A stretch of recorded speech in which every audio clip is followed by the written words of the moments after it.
Welcome to There's a Lesson in Here Somewhere. Conversations with interesting people with fascinating stories to tell and from which we can draw important lessons. Here are your hosts, Jamie Serino and Peter Carucci. Hello and welcome to There's a Lesson in Here Somewhere. I'm Jamie Serino. And I'm Peter Carucci. And we're here today with Sharon Sloane, the co-founder and CEO of WILL Interactive, which is the leading provider of corporate learning experiences. And when I say that, it is a good definition for them, but you absolutely have to see their learning videos. They're like choose your own adventure books. So they're interactive movies. They stop, you make a choice, and then it goes in a certain direction. And you're learning all along those decision points. They're also really cool. They're not cheesy. I think we've become so accustomed. The bar is pretty low. I don't want to insult any other corporate learning video providers, but the bar is pretty low. I think they tend to be cheesy. They tend to be so obvious, like what you're supposed to do, what you're not supposed to do. It's almost insulting to the watcher. And then no one really wants to do it because like, oh, this again. But these videos are actually really interesting, well produced, well made. You sort of want to see what's going to happen next, and you're the one in charge of it. It's really, really amazing. I had the opportunity to work with Sharon years ago. I've known her and Will for about 18 years now. I've had a chance to do some of the videos.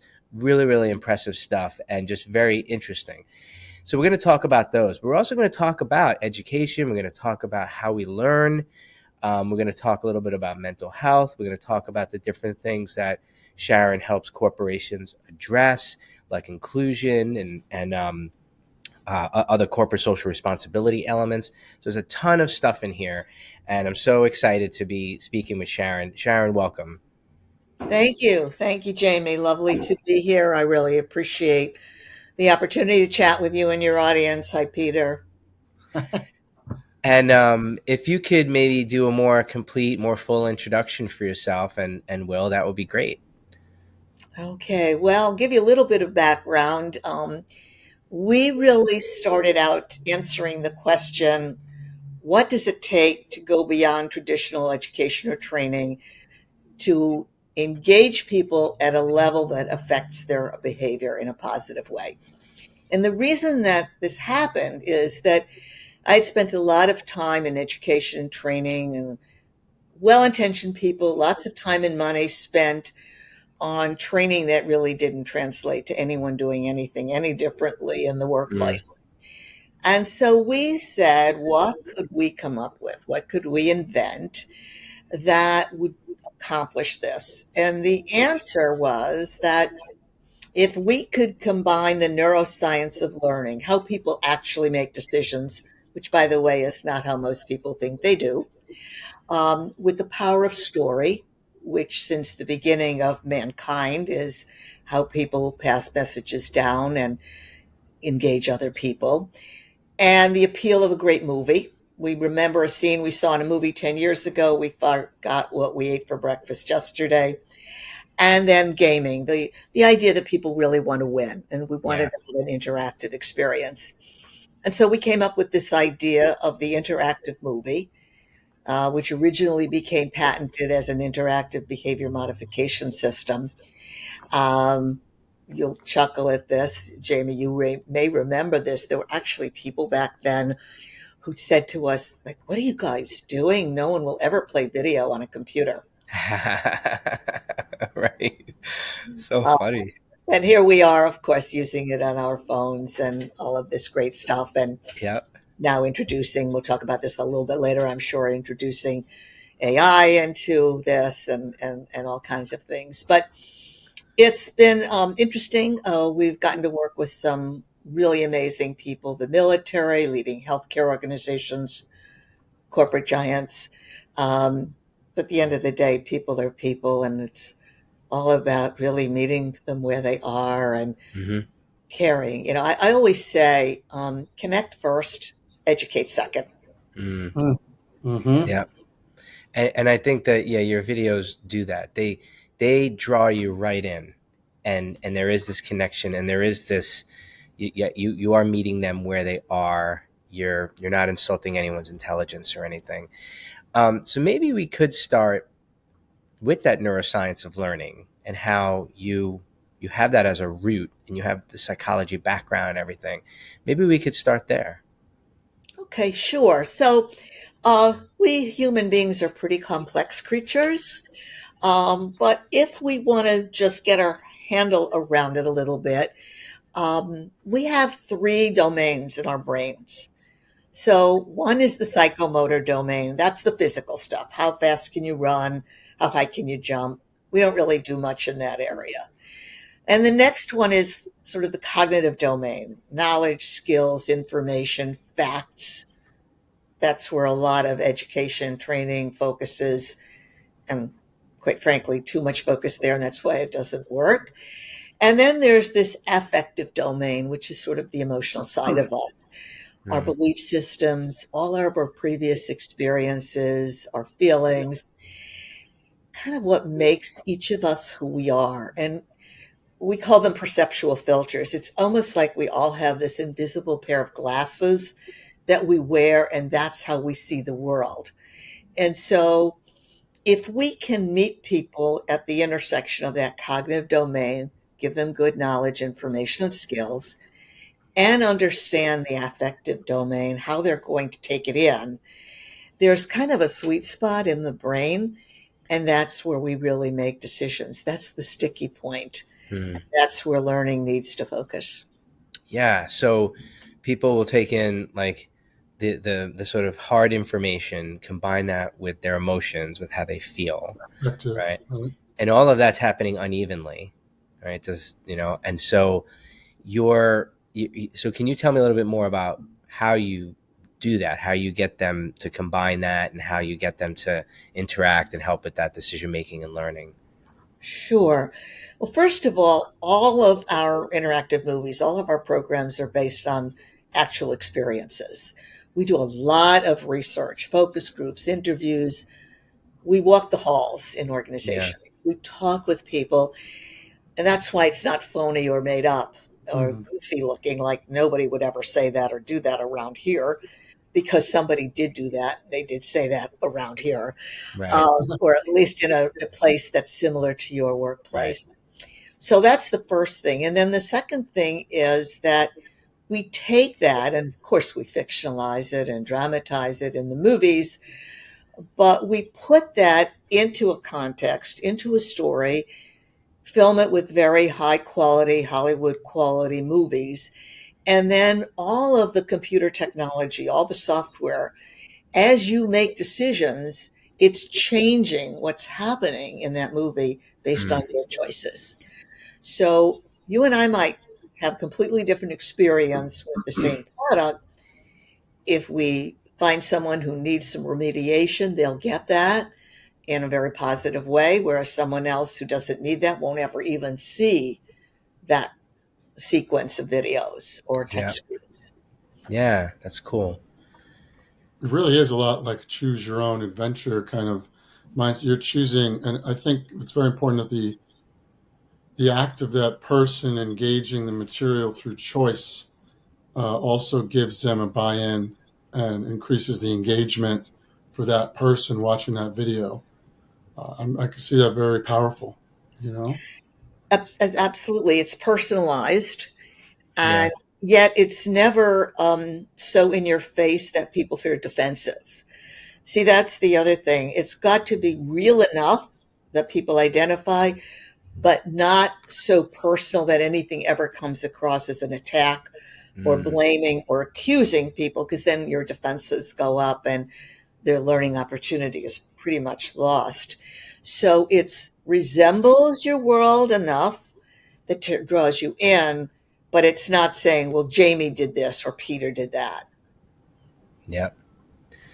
And I have a really strange question to ask you, but given everything I've seen in my years in pedagogy education, how how do you guys gauge if it basically I'm wondering, is there someone who even watching these videos still has kind of a fixed mindset and still refuses to buy in? Does that ever happen?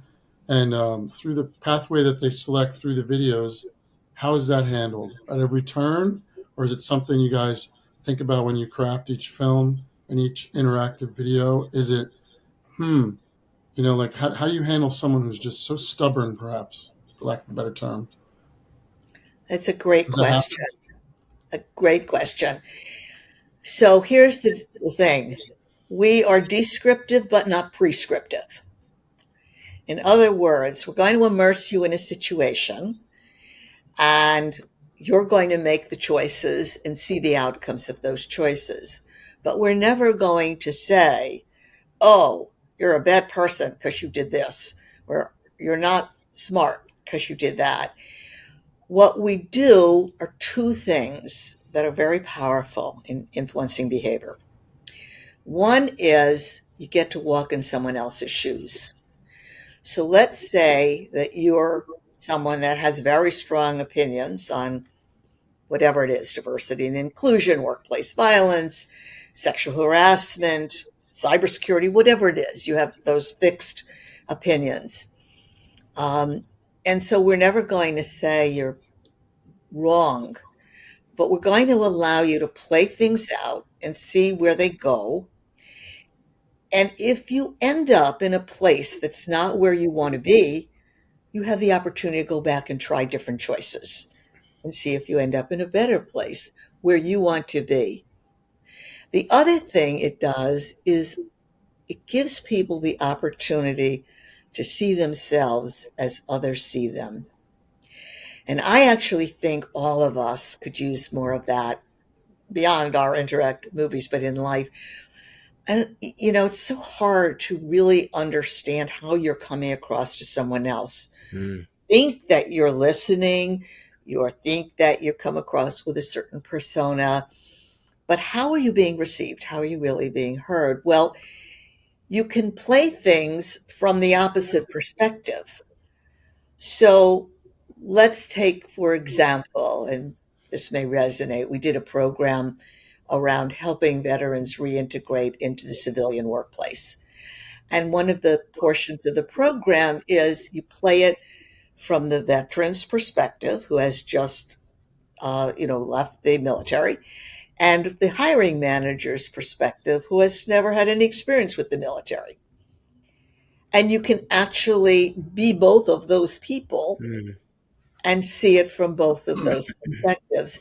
There are a lot of aha moments that come from that because I think a lot of the friction and misunderstanding is that most people are not evil. They're not trying to do bad things. They just really don't understand how they're being perceived or how they're coming across.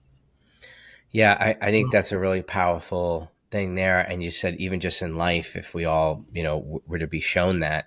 And I think like a lot of managers sometimes have a hard time when they get that, sort of report back, from, okay, this is what my team thinks. And sometimes it's good. And sometimes there might be negative feedback in there.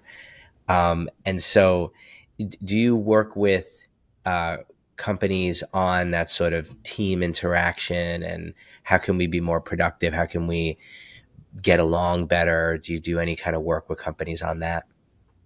A lot of our programs involve teamwork and leadership. And one of the best things that happens is that, well, I don't know, I guess we still have water coolers, but we'll call it water Oh, cooler conversation, even if it's on Zoom, is that people start out and they're thinking, okay, I got to take this annual sexual harassment training again. I'll just do something else and click through it. And then Mm-hmm. all of a sudden they're engaged. That's great. But the bigger part of it is when they finish, they start to talk to other colleagues. Did you see the training? Yeah, I did. That guy really looked like Joe. I mean, he didn't look like him, he kind of acted like him. And I didn't realize, that kind of stuff kind of does go around here. And all of a sudden, we get what we call a dose response relationship, but yep. it's messaging that gets reinforced because people identify and they want to discuss it. Mm. This is a little bit humorous, but we had one large tech company and they were looking at our sexual harassment training, and they thought they were going to use something else, and the chief learning officer didn't want to use the something else because it was so boring, and she was having a hard time getting the general counsel to open up and maybe look at something quite different. And the general counsel did look at it, and she went, "Oh my goodness, like this is fantastic." And she went home and she insisted that her husband play it that night. Uh-huh. Um, and he said, "Oh my goodness," he was in it, worked, of course, for a different company, and they ended up working with us for years and became huge fans. But um, yeah, I mean, like a saying goes, we all put our pants on one leg at a time. We just really have to be human because we're so much more alike than different. And I know in this highly polarized world, it's hard sometimes to think like that. But if you could just lower people's defenses and we can just have conversations, there's a tremendous amount of learning that will take place. Mm. Yeah, and then another thing I really appreciated about your videos was, for certain ones, there definitely is like this is right and this is wrong, especially when it comes to things like sexual harassment. But then, in some of your leadership training, I took one that was meant for the military, and you presented issues that there was no right or wrong answer, and I actually loved playing the scenarios and then actually going back to see, well, what would have happened if I would have decided something else. And there was one decision in particular I remember where so I was like the platoon leader, and we're getting ready to deploy, and all of like the chemical suits came in, and there was a really tall person in the platoon, and the biggest size didn't fit him properly. He Yeah. just barely fit in. And it was, do you send him or do you make him stay home? And sending him is the risk if you have to put these chemical suits on. Keeping him home was a big damage to the morale because also he was a leader in the organization, right? And a key member. So there's no, I mean, you could say there is a right or wrong. There's a danger issue there. Can't send him, but that's going to cause like, some negative effect. Sending him will have negative effect. So, it's really interesting, these sort of like, damned if you do, damned if you don't kind of decisions, or, the idea that, there's no right or wrong answer. So I love that. And hearing you say that they are based on real situations makes it like more powerful. Those are the types of decisions that leaders have to face. Absolutely right. And that was a very real situation, that came when we were working with the Army around that deployment. And welcome to leadership, right? Um, you Mm, know, the easy stuff is the easy stuff. But what do you do when it really is complex? yeah. Either there's no right or wrong, or there are so many shades of gray, and also second and third order effects. And I think that's another place where our training is really strong Hmm. because it's not just what you do in that moment, but what are the ripple effects of The that? ripple effects. Yep. This door opens, this door closes. Right. Down the road, there's long term consequences as well as the immediate consequences of the choices that you make. Yep. We see a lot of this in our bystander roles, whether it's workplace violence or sexual harassment or diversity and inclusion. We think a lot about the perpetrator, if you like that word, or the victim, if you like that word. But what about the bystander? Do I intervene? Do I put myself at risk? If I intervene, could there be negative consequences for me? And one of the ways that we've just really taken that to the next level is through our new AI learning coach. Her name is Willow, and she is embedded in our programs. And you can actually talk with her when you're asked to make those decisions. So you're texting her just like you would text a friend or anyone else and you say to her, she asks you a question, what do you want to do? And you don't know. And you, instead of having to make a response, you explain to Willow what you're thinking or why you're concerned or why you're having trouble making the choice. And she will interact with you and coach you very conversational, very personable, at scale, in real time. We're very excited about this because this is the holy grail of education, individualized Yeah. instruction at scale. Yep. And Yeah. it's just been launched, so we're excited to see where it goes.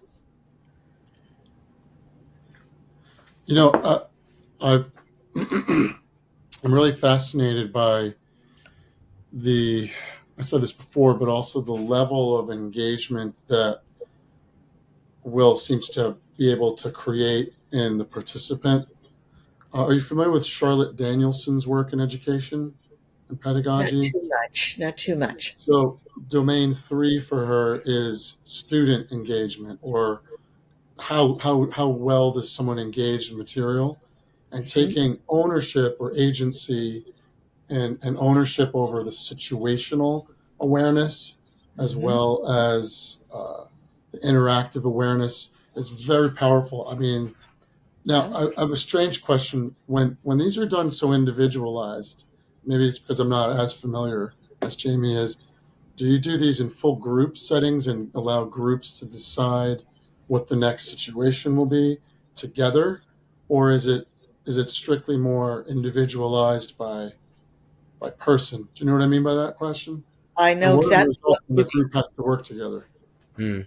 The answer is yes, yes, and yes. So let me explain that. All of the programs are built to be used asynchronously in real time because we have organizations with thousands of employees all over the world. Those are individual asynchronous learners. The programs are also built, and they come with a facilitator guide to be facilitated by an instructor or whomever it is, and maybe it's a human resource executive or whoever, to have the group discuss all of those choices. That can be either live, people in an auditorium or conference room, or it can be over Zoom or a virtual platform where you really want the team to discuss it. Now, what happens oftentimes, and this is by no means all the time, but we give all of these different options to all of our customers so that they can use the program with different audiences in different ways. So sometimes what will happen is the senior executives will do it as a group, and then maybe others in the organization, individual contributors, might do it asynchronously through the learning management system on their own, or if people are in different time zones. But the other piece of this is that all of this data is collected. Now, you can collect it asynchronously and anonymously. So we won't know that Peter made this choice or Jamie or Sharon made this choice, but you do see the aggregate. So let's say that whether you've done it in a group session or individually, that 67% of your people make less than an optimum choice in a situation. Well, now that gives the organization some real data as to what they might want to look at for future training, for other interventions, other initiatives. Whereas 98% of your people, when confronted with this situation, all make the optimum choice. Well, why spend more time training on that? Yeah. Hmm. That's really powerful. And so when you think about these large organizations trying to identify problems, right? So why do we have so much trouble with a product launch, or why do we have trouble with employee retention, and trying to get to the root of that? Can you talk a little bit about maybe where you've helped a company maybe get to the root of a problem through some of the trainings and some of that data that they got? Yeah, absolutely. So oftentimes, as I said, once this data is collected, uh, you'll hear from, let's say, a chief human resource officer, might be someone who would be really interested in this in a large organization. Ooh, I didn't know that we had a problem Hmm. with fill in the blank. It seemed like it was okay, but it also doesn't seem okay. Hmm. Let me start talking with the managers in that department, or let me bring the C suite together because we might be losing productivity here. Mm. If we can't get this resolved and nobody's really coming forward, what else is going on? So it's something that they can take internally. The other thing is avoiding lawsuits. Yeah. Some of these things, like around sexual harassment, and I'm sure you see the same thing in the news I do. These are multi-million-dollar lawsuits. They tarnish the brand. Hmm. It becomes more difficult to recruit the best talent. So there's a lot of benefit in having the information. And the other part of it is the upfront research. We have a tool now called a culture diagnostic tool. And we developed it kind of around the reason that I think you're hinting at. Because especially when it comes to culture, and people call it culture, inclusion, diversity, whatever language you want to use, but making sure everyone's respected and the productivity in the organization is the best it can be. Um, and it's a 10-minute tool. So what we did was we took 5 2-minute scenarios, 1.5 minute of real events that we then had used in our various programs. And they're set in different industries. It might have been in an industrial hospital office, let's say. Hmm. And then it'll give you 7 or 8 choices of what you can do. Now, you don't play it out like you do in the training, but you would just pick out what you would do. So now I'm a chief human resource officer. I give it to 1,000 employees in my organization. And I can see very quickly, well, nobody seems to have a problem with this, but gosh, we're not doing very well over here. Okay, let me put my resources and my thinking cap on to address fill in the blank bullying or to address neurodiversity. Mm. We have some neurodiverse employees. People really don't understand how to work with those folks. They have a lot of talent and a lot to offer the organization. I didn't realize that. And awareness is the first step. Yeah. And so then what we do is we give them a report, and all of this is complimentary, by the way. We don't charge any money for this. And then we say, okay, if this is where you are, here are some suggestions on products and tools that we have that might help you. Mm. Yeah, that's great. The diagnosis of it, the assessment. Jumping back to the AI tool to Willow, what I find really interesting there is that, so part of me is like, now we're engaging AI in decision making, right? Yeah. Like what's next, right? But it really isn't quite that, because when I think of the way most people might use like ChatGPT or something like that, it might be to help them write something, and but you can ask ChatGPT about an important decision that you have to make, right? Or you can ask an AI, an LLM, about a decision, and it's not going to make the decision for you, but it's going to help you rationalize, right? And so that's what it seems like Willow is doing there. So the hope is, I guess, the person using it learns that rationalization and almost like a sort of technique about, this is an important decision. Yes, I've asked this AI, tool, but if there's a lack of an AI tool, can I use that same technique to rationalize about this decision making? And so that to me seems really powerful. What are some additional thoughts from you about Willow and about where this will all go? Well, first of all, I'm glad you brought that up because we are very clear about what she is not. This is not Yeah. Big Brother watching Yeah. you or anything like that. It's very conversational, and we have guardrails built into it where she will very gently bring you back to the relevant points and the topic at hand. Hmm. If you start to ask her for legal advice or you start to Right. ask her how to treat a snake bite. Um, Right. Now, the capability is there, and we have a secret code that we can unlock it, and she'll talk with you about anything. But that's not part of this product that's Yep. being launched. We went, all the way, and then we came back and we put the Yep. appropriate guardrails in. But it's kind of like, think of her more as a friend, a colleague, a coach, that you can chat with, that will help you gather the information, but provide a safe space for you to ask a question, because you're not raising your hand in a room of 30 people. Right. This is not tracked. There's nothing here that is going to be attached to you. And Yep. so let's say that you generally don't know. You don't know whether you should intervene in a situation. Um, you can talk with her about, well, what if I do this? What are the consequences for me? Will I Yep. get in trouble? Yep. And she can talk you through the HR policies in your organization and some of the things you should consider, but never give you legal advice. We're not Right. attorneys, or tell you what you should do.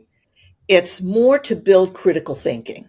Right. I think this is your point, Jamie, when you were talking about, we're about teaching decision making, Exactly. Yeah. enabling people to look at how they're making decisions and make more informed ones, rather than saying, do this. Yep. Yep. Yeah. That's fantastic. So then when you think about, bystanders, it's making me think of a mental health training that I sometimes do, that I sometimes provide. And there's a question of, you see someone that is having a hard time. They're getting angry at things they normally don't get angry about. Do you ask them, is everything okay? Or do you tell someone in HR? And it goes into, and I know you do, I did one of your trainings about suicide prevention, really, really powerful. So I wonder if you could talk a little bit about that, and you could draw in, what do you do? You're at work. Maybe it seems inappropriate. We're at work. I'm not supposed to do that. Um, and that's the bystander realm. But you also bring up other scenarios, other settings, about how can you tell if someone might be going down that road, and how can you bring them back? Yeah, well, mental health is, of course, close to my heart because that's where I started. Yeah. Um, and I think there are a lot of pieces to this.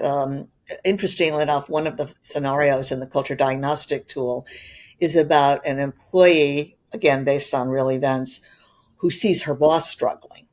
Mm, So now you have the additional challenge right. of, not only should I confront him, and I don't really like the word confront there, but should I engage him? Because not only is it a colleague, he's my boss. Yeah. So is it my place to do that? Um, but I really like him as a person and I want to help him.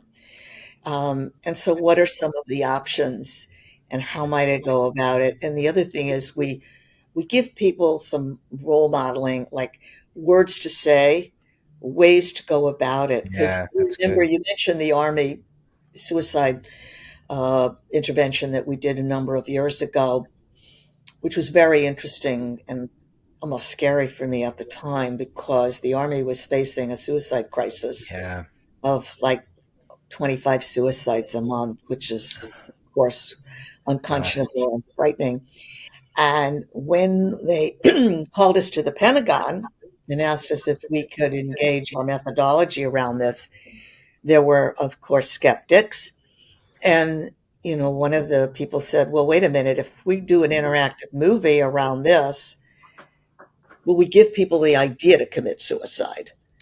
Well, of course, people don't commit suicide for that reason at all. Right. Right. That's totally not. But the question was a good question, because if anyone's thinking that way, it's going to affect their behavior and whether they're going to intervene.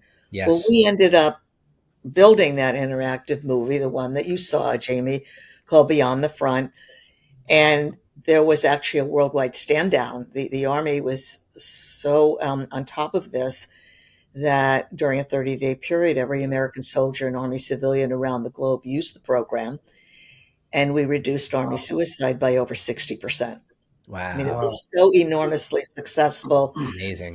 that I received, the Army Secretary sent me a coin and a personal letter, which are very special possessions of mine to this day.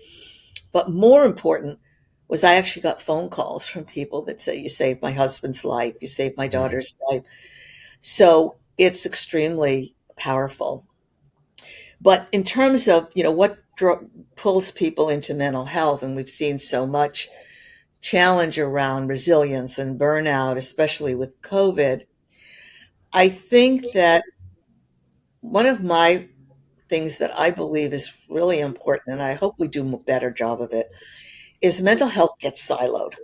And Mm. what I mean by that is mental health at work is not just the mental health training, and we do that. We have a great program on resilience, but sexual harassment, bullying, workplace violence, cybersecurity. It's all of these things are intertwined.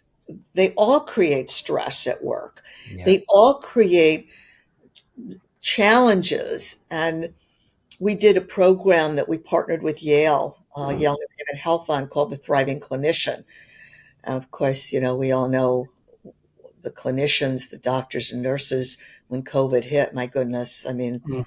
it was a crisis of untold proportions. Well, the clinicians were burning out. Yeah. How do you approach a well-known, credentialed, awarded, amazing leader in a hospital environment of one of the leading hospitals in the world who himself is struggling? Mm. And I think it was just like so incredibly courageous and innovative of Yale New Haven Health to take this on. The program's called The Thriving Clinician. So it's really a complex situation, and a lot of that come in that environment came from just working 25 hours a day. Yeah. I Yeah. mean, eventually you just burn out. Yeah. You need to take care of yourself, and it's not about bringing in donuts or taking a Right. yoga class. And there's nothing wrong with donuts or a yoga class, but it's a Right. lot more complicated than that. Yeah. And Having yeah. Go ahead, I Peter, was because going you to say, probably have having some worked in an stories. environment of severe stress and strife in one of the worst areas in the United States, me, I can't tell you how hearing what you do is so valuable. I have to tell you that it's so very valuable because I think arming people with the capacity to address whether it's mental health or their self-examination of what can I do differently. It's very powerful.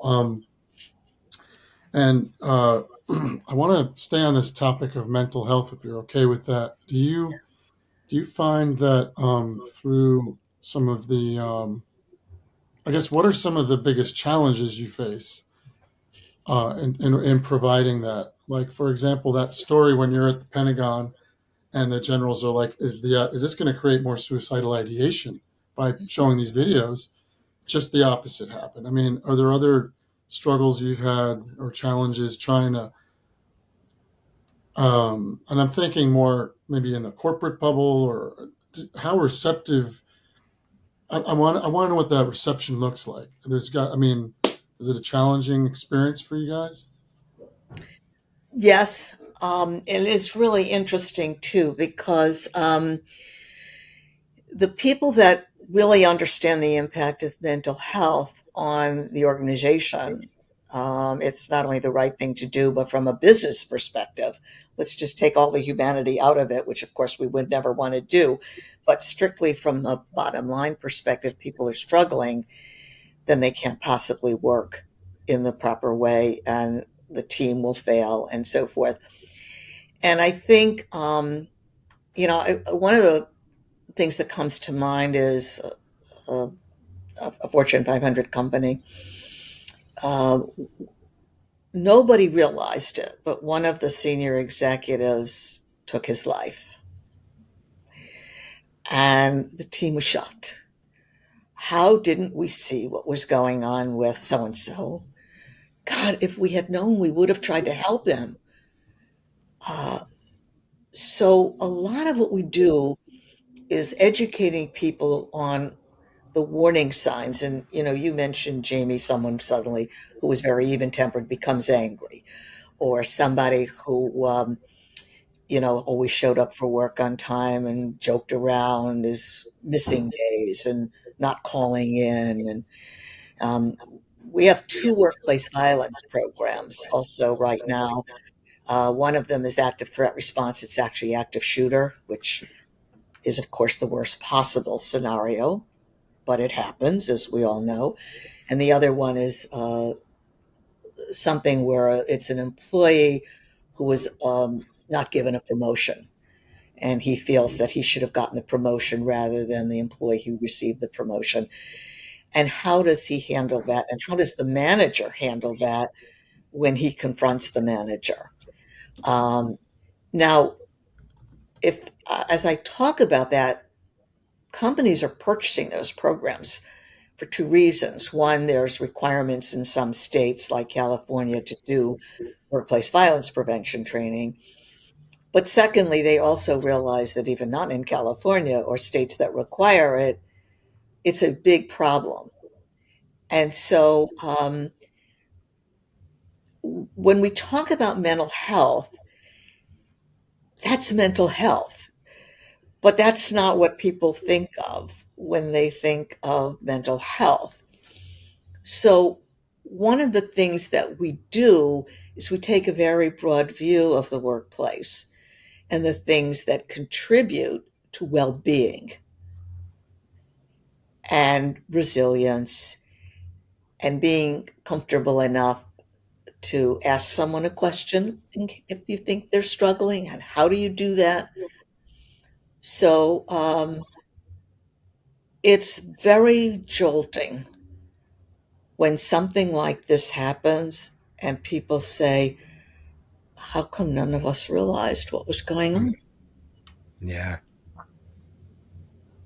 Yeah. It's, and just addressing, I think you're calling back when you said, oh, if we talk about it, will it raise, and it's nothing against that person that said that, but that is one of the notions out there. And there are all these notions or myths out there that you sort of seek to correct. And then to make people more aware. So it's, so in some of the trainings that I do, we sometimes call it like mental health first aid, right?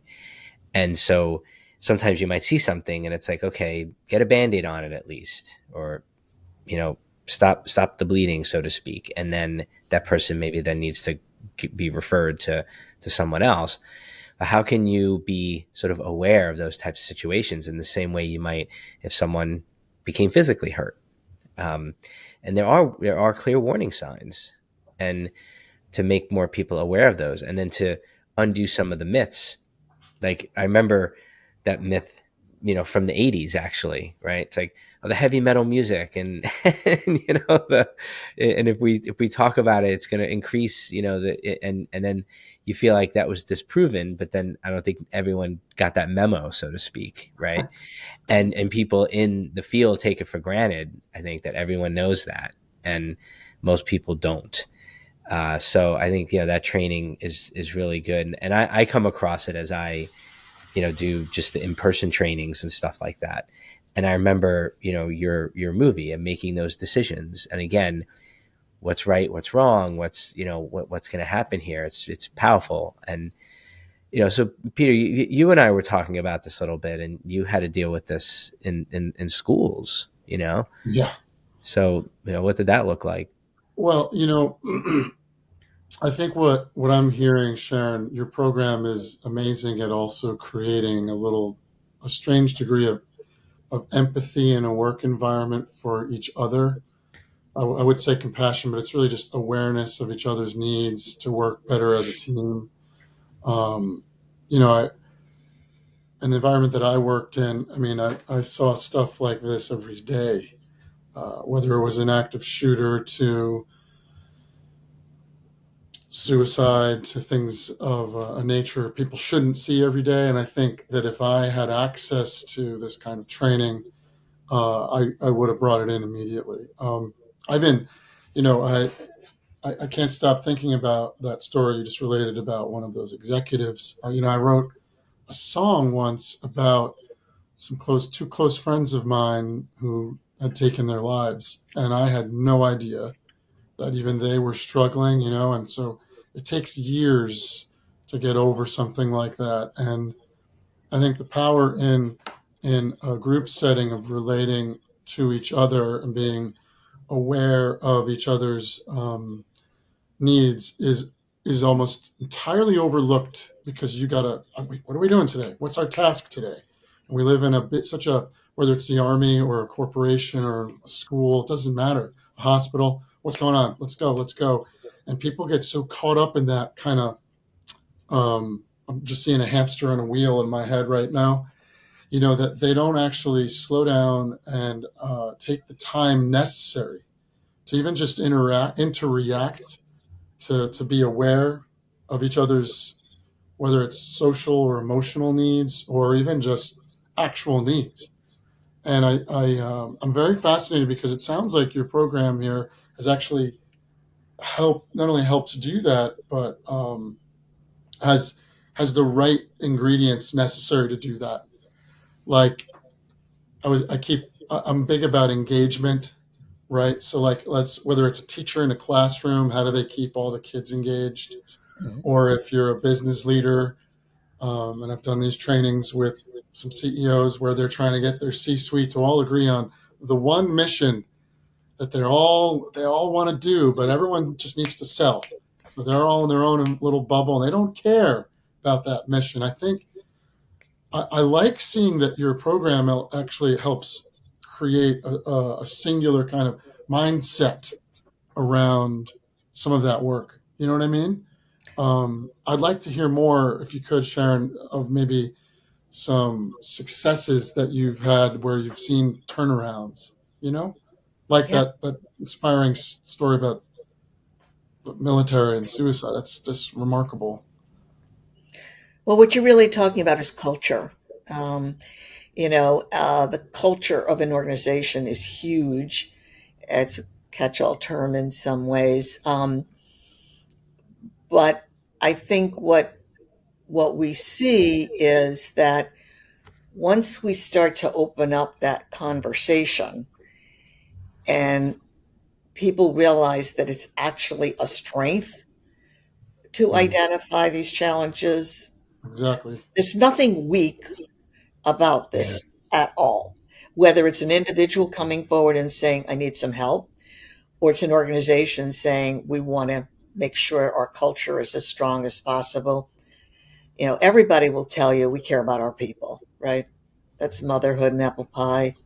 Of course, we care about our people. Ask the people.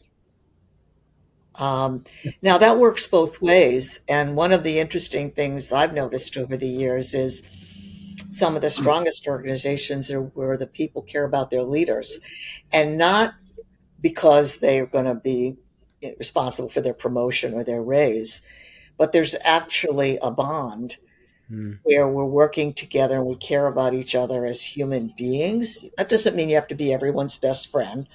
And we're not training people to be psychologists or psychiatrists, heaven knows, not that. But I think that it's something where um, it's hard to put your finger on it, but you can walk into a workplace and if you talk to enough people, you'll get a sense of the culture and how people feel about working there. Um, Articulating it somehow is a little bit more difficult, but you'll start to hear stories. Well, Mm. like our team will go in and do focus groups, and there's no attribution. We cover that up front. And I'm thinking of a very, very prestigious healthcare organization that we did a lot of work with.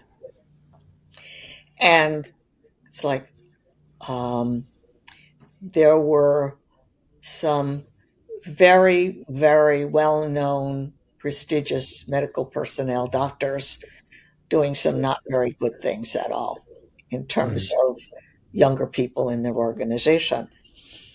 Well, how do you confront that person? He's a world renowned neurosurgeon, or he's the head of the lab that gets $60 million in grants this month, this year, or whatever. Um, and so it's really a leadership issue, because when leadership cares and it becomes their priority, then it becomes an organizational priority. Um, and then, like other things, priorities become the priorities. Like, we just don't treat people like that around here. Yeah. Or we always do this. Now, it's not perfect. And what makes it difficult to measure is it is squishy. Okay.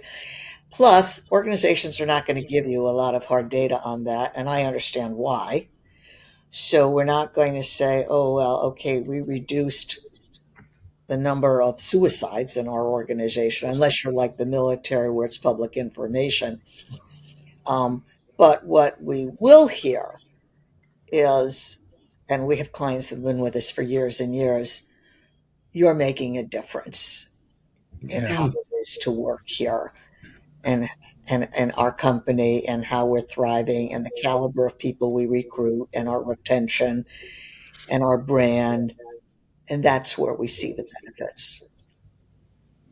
Yeah, when I run brand workshops and when I do like brand refreshes or rebrands and stuff, I also go in and run like focus groups and stuff.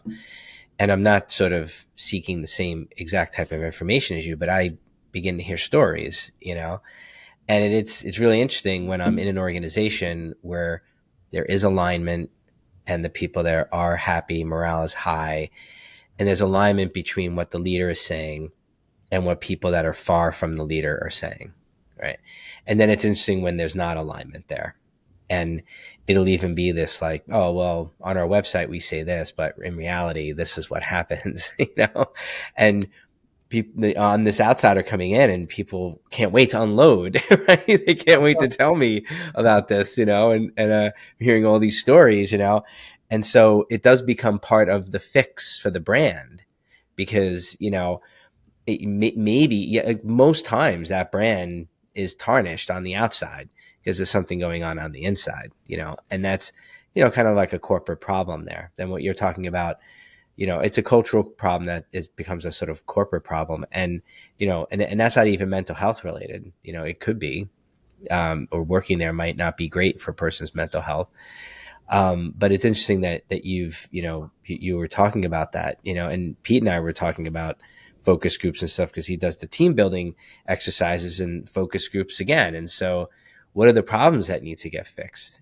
So it's really interesting when you get to go in there and learn all that and then try to fix it. But so, Oh, yeah, go ahead, no, Peter. it's just, it's funny because, like, let's just say a CEO would bring me in to do a team building activity, and then the first thing you do is you meet with their two underlings who hate her or him, and they're venting to you about how their direct boss is basically, and now the enemy of everything Wow. they're trying to do. And it's like, how does that trickle down? Then you meet with the next group down, and it really does shake things up when you can actually help them agree. It's crazy. By the end of, Yeah. let's say, a successful team building activity that I've been a part of, now finally this person and these two and these people down here. It's like Jamie said, the alignment is like, not only just coalesces on the vision of the whole place, but helps them work better. It's crazy, that subtlety. You know, It, I'm sure you see that every day. you know, Yeah, and I could add, and then it would be interesting to hear what you have to say about that. Like so, like what Peter's talking about there about getting them to agree. There are times when it is a communication breakdown, and there are times like a lot of people will say like a CEO makes it to CEO through certain paths, and usually they are people with maybe what you might call a high level of social intelligence or whatever you want to believe there. Other times it might be like a product leader, and maybe the product is very techy and they're an engineer and they're brilliant, but they're not very good at communicating. And then there's a breakdown because people aren't sure what that person wants and they're not sure how they communicate. And so you've probably been dropped into those situations, and you have trainings on that. Yes, of course, you're spot on. One of the things that we have is a series of, we call it business class. But what it really is listening skills, Mm, empathy, tactful feedback, um, resilience, and team building. Part of the problem is that listening, for example, is a very underrated skill. yeah, Nobody really teaches it much in school. Most people's idea of listening is trying to hear the other person while I'm figuring out what I'm going to say. right. Right? Um, so why isn't it okay Wait, I to didn't hear take you. I was trying to figure out what I was trying to say. It Yeah. wasn't, can you say that again? right? It's harder to listen than to talk, I Yeah. think, for many people. Um, and so we have sort of the how to. I think that we need to marry the what with the how to. So if we're preventing sexual harassment and workplace violence and we want to have a diverse and inclusive culture, let's give the people the actual skills, take it out of that nomenclature, and talk about listening skills, tactile feedback. I was talking to somebody, this was several years ago. They wanted to know if we had a program on teamwork or communication. I said, many, but, talk to me a little bit more about what's going on. And the person said, well, and this was before COVID. Well, what happens is when we go into a meeting with our team, there's about 10 of us, and we're around this, big conference table. But if somebody says something that the guy in charge doesn't like, he usually like throws something at the individual, typically, like a Okay. pencil or a pad or, something that's on the table, like, that's the stupidest thing I've ever heard, get out. And I said, Wow. really? What And a she welcoming said, environment. really, you know, Wow. um, like, okay, well, let's find out what's really going on here. And, then of course we had many conversations after that, but that's an extreme Yeah. situation. But, is it really that the person doesn't want any other ideas? Is it that they don't know how to acknowledge the value of other people? Is it an ego thing? Of course, there's all kinds of different answers, but what we can do is we can create the behaviors that people have a toolkit. So if you're not feeling good about what's happening, what skills do you have available? Because it's not about getting everybody to agree. And quite frankly, some people are jerks. Yeah. How do you handle that? Yeah. Right. Right. Yeah. You Yeah. know, And you also talked about, you know, showing strength, showing weakness, and it just makes me think to ask, made me think to ask then, and kind of remembering it now, working with the military and working with people that, don't want to show weakness, right? And there'll be certain industries, and if you to work with police officers or firefighters, or they're in life or death situations, and there's this sort of shield they need to have, right? And when do you put that down, when do you put that up? And I wonder if you could talk a little bit about that, about working with those types of groups, that and telling them it's okay to communicate, it's okay to let people know that you're not doing well, to show these signs of quote unquote weakness, because it's actually good, or to check in with somebody and have this type of conversation. I was doing this mental health training with construction workers and telling them, and it's really interesting with them too, because they don't want to show physical weakness because they could get kicked off the job, and then they actually lose money. They won't get kicked off the job and get paid. They'll get kicked off the job. Oh, it looks like your leg hurts or your back or whatever, you're gone. Right. So they're hiding physical weakness. They're hiding mental, issues and whatnot. So I wonder if you could talk a little bit about that, especially dealing with a lot of the groups that you deal with.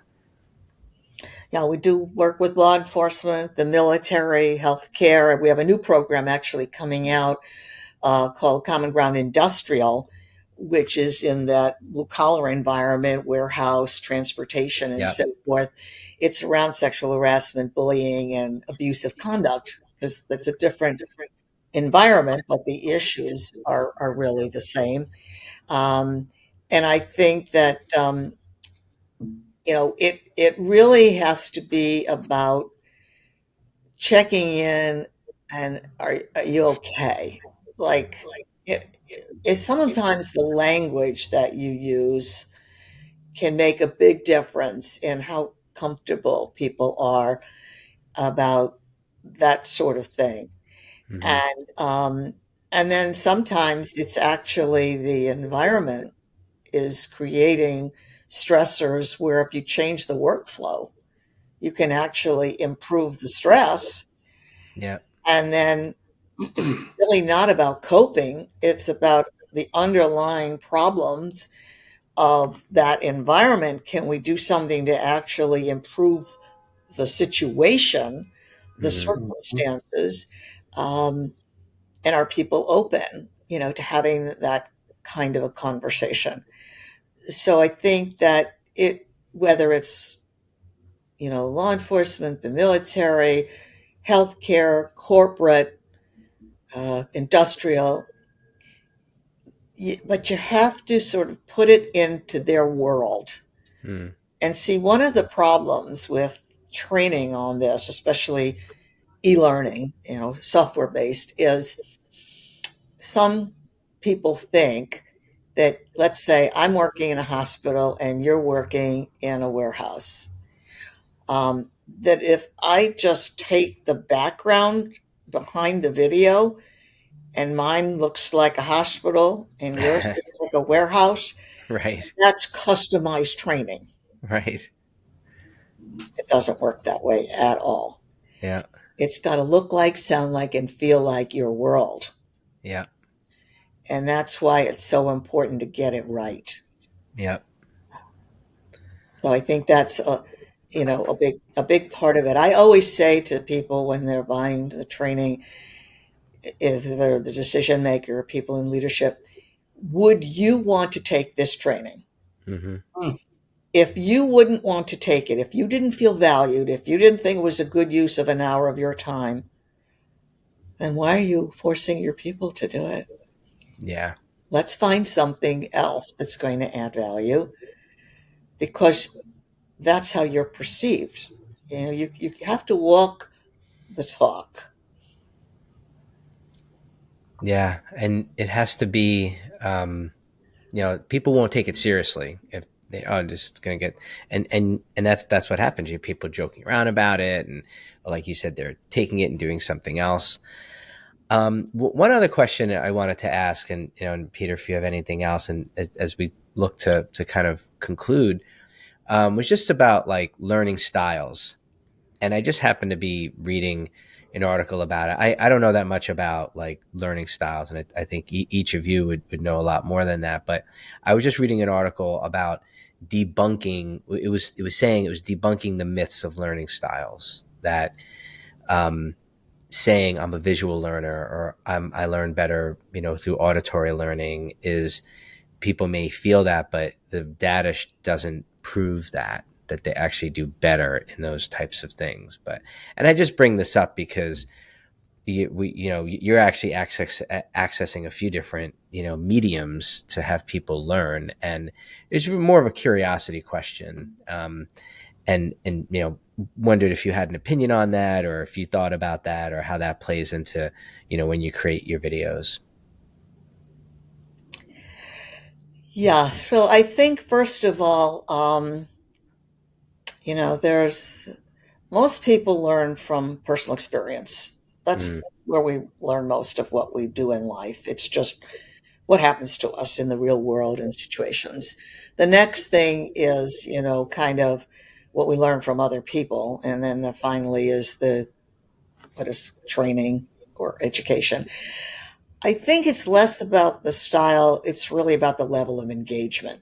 mm, And see what's happening is now there are some people, I was one, that back in the day when I was in college, I went to all the classes, I went to the lectures, especially if the professor was good. And I was fortunate enough to have many who were very good because I learned that way.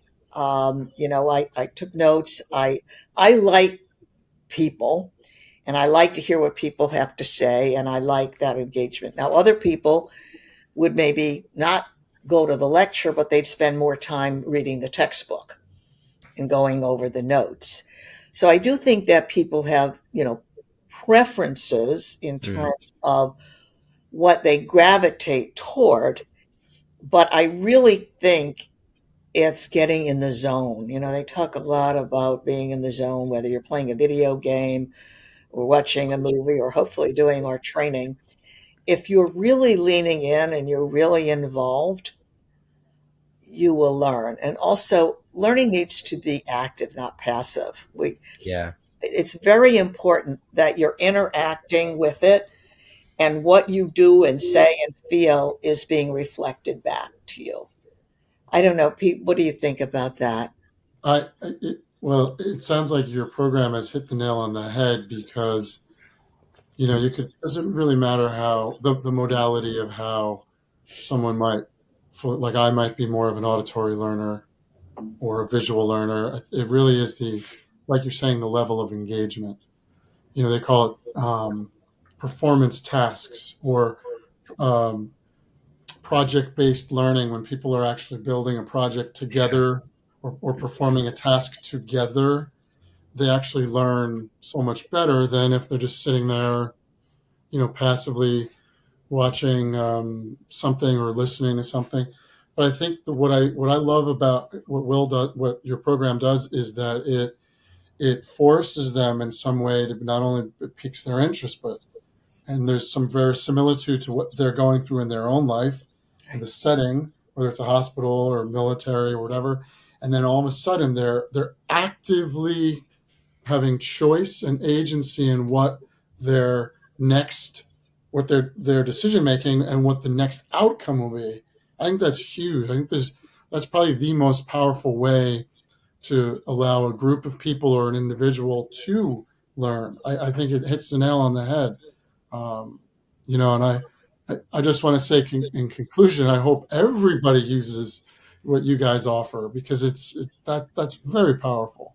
Like, teachers still to this day refuse to do anything other than maybe lecture and fill the vessel of the child's mind like a cup.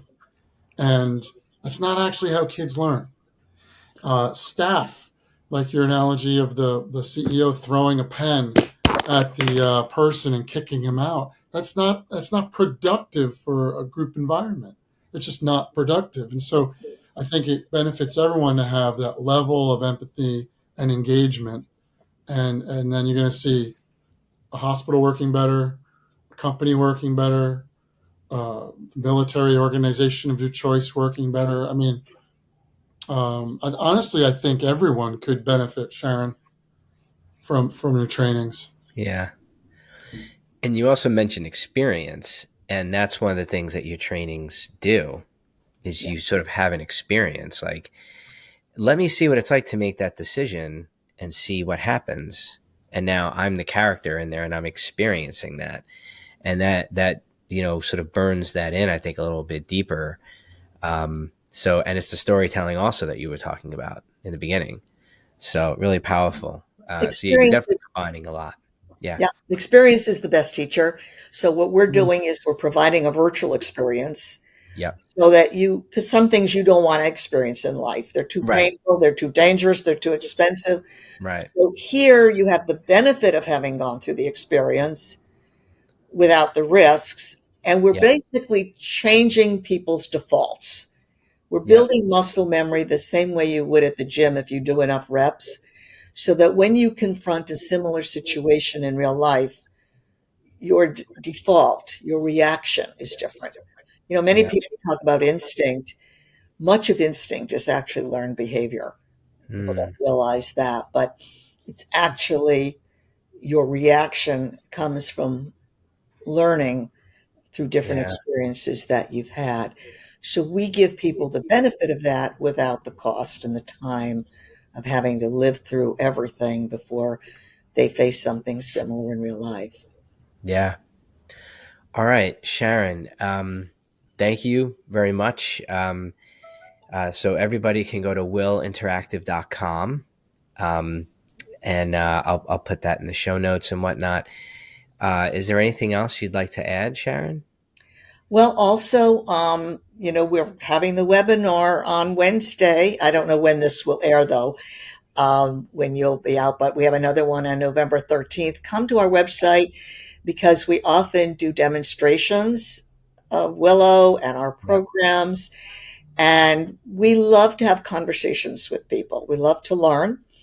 And even if anyone wants to reach out to me, Sharon at WILL Interactive.com, it will get to me and I Great. will answer your email.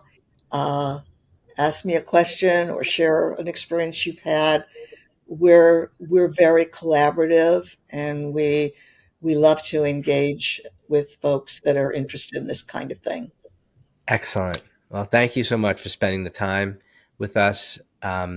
Everybody, thank you for watching or listening. And we'll see you next time. Kim.